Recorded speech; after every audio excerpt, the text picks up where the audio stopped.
I'm Rissel, and welcome to me screaming into the void, mostly about books.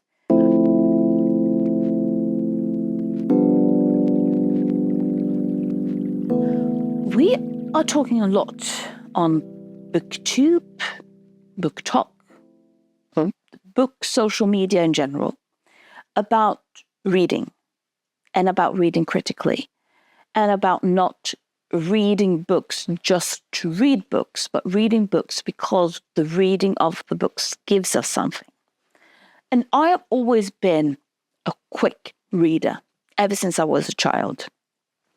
Part of that has to do with the fact that I have been reading and reading a lot throughout my life. I remember when I was 10, 11 years old, we had a challenge on my school, where my school was competing with a lot of different schools in our municipality about which school could read the most. And you had to write down the number of pages that you have read and in some way prove, though it was very much on the honor system. And my our school won that project, and I had read half of all of the pages that my school had submitted. And we were about 500 students at that school. And of course, that there is a connection that the more you read, the better you become at reading, because reading is a craft, just like everything else. And it's not therefore surprising that the more you read, the quicker you read, because you don't have to sort of get better at it because you practice. And everything else, we don't really say that is sort of controversial opinion, but that's a different discussion. And I think that the movement that we are now experiencing on book social media, where people want to read less and more critically, is a sign of this. It proves the fact that we are, as a collective, have become better readers, and therefore now want to read more in depth than necessarily only skimming on the surface. This is a good thing. Wanting to read more critically is a good thing.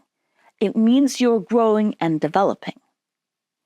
And again, that also means you're going to read a bit slower, because that very often happens when you actually progress in anything that you are practicing.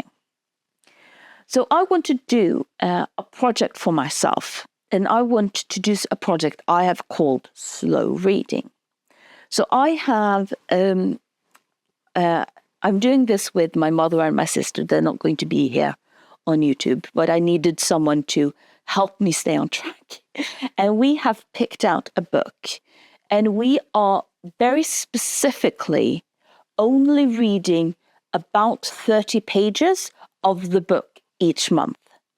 And we are going to meet one another once a month, and we're going to talk about those 30 pages. And we're not allowed to read beyond those 30 pages. And what I want to try and figure out, try to experience, is that when you are forcing yourself to read slowly, what happens to the reading experience? The book that we have decided on is Sophie's World by Jostein Gaarder. This is middle grade, not middle age. I am middle age who's reading a book that's middle grade. A book about a young girl. I have read this one before. And this young girl is getting letters in her mailbox that is starting to ask her philosophical questions.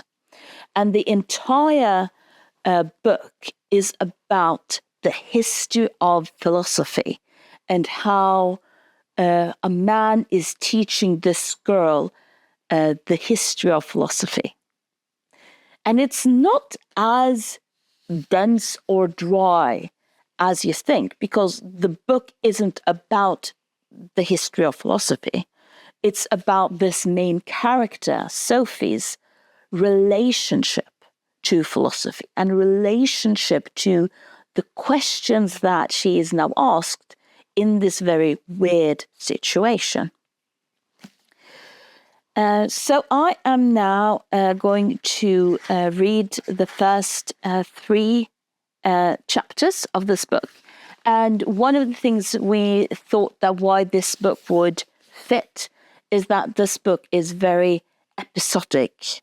So you have there is a larger narrative of Sophie and the way she deals with things, but it's also very episodes based on the sort of philosophical theme of that episode. So it's not like I'm going to, who are these characters, in a sense. So it's a very easy book to slow read. So that is a project I'm going to now do, and I'm going to document my journey on this project. So you can join me. If you want to read the book, you're absolutely welcome to read the book. It's a wonderful book. And it's such yes, you would assume that it's a very thinking book. And it, in some way, it is a thinking book, but more it's an emotional book. It's an emotional in regard to how do we deal with existential questions. So, for example, one of the first questions that she gets in this mailbox that starts the entire journey is, who are you? And where does the world come from? And just the question, who are you, can be so emotional, devastating to have to sort of go into. So that's the project. I'm going to now try and really slow read. The first time I read this book, I was about 10 and I read it in 3 days. So this is the opposite of that. But then again, I'm not 10 years old anymore. And thank you for listening to me screaming into the void and this weird project I'm now starting. And what I might find in trying to think about, well, who I am.